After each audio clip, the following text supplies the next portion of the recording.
Mike. I mean, getting the guys moving a little bit. Yeah. And, you hope that you can do a little bit of that. And I think really that was not the squeeze, but Brad said it, this was one of the games that we haven't really played in, this year, where not just a lower scoring game, but one that we had to really pitch and play defense. And another where we, all the innings we kind of put together. In the first inning, Judd walks and then steals, Air gets to third base and we get him in. And then, of course, in the big six was a double, move him over really by Furness. And but it was a line drive that kind of hung up there, and so Reuter only gets first to third. And then I think Golden walks, and then we get the big double, but then we get a Randall move him over to third base with a runner third, again, less than 2 outs. And then, it was just open and knew that Fed would get it down. And then another opportunity in the eighth after they scored. So that's, to me, the story on that side of the ball. Offensively, maybe not as explosive, no home runs, but, it was, where we, I don't know if you want to call it manufacture, but we say put innings together, and we did that today. Yeah, kind of what you.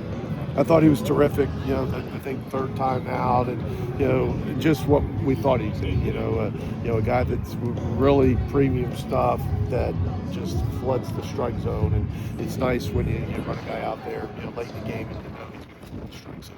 Hudson and Brave have kind of stepped into that base and borders role. How do you keep them conditioned to this type of execution throughout the entire year? Well, conditioned, I don't know if you mean mentally or physically. I mean, physically, they're ready for that. And, just unfortunately, we haven't even got both of them could have thrown up to 75 pitches. I mean, they train as starters, and they're ready, and their workload, they can do that. But, the other part, which I don't know if that's where your question's going, is, you don't know until you run them out there. You put them in those opportunities to get you off the field in big situations, and then hopefully give you some length. And both of them have done that 2 weekends in a row.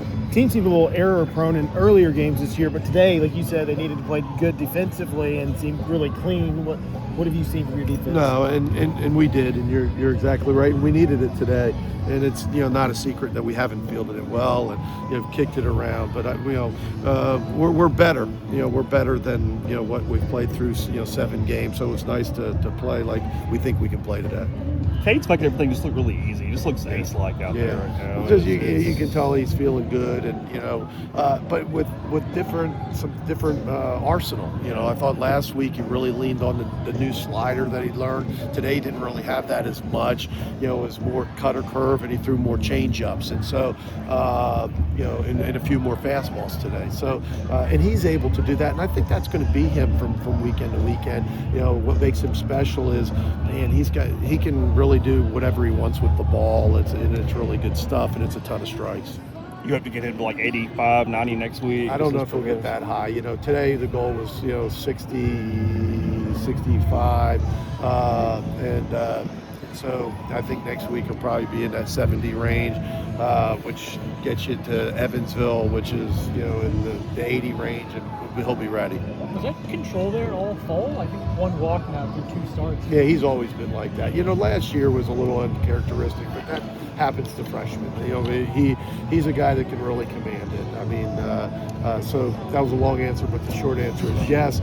He dominated the strike zone last fall. So I mean, that's not a surprise to us. Have you decided who you're going with for the midweek game? No.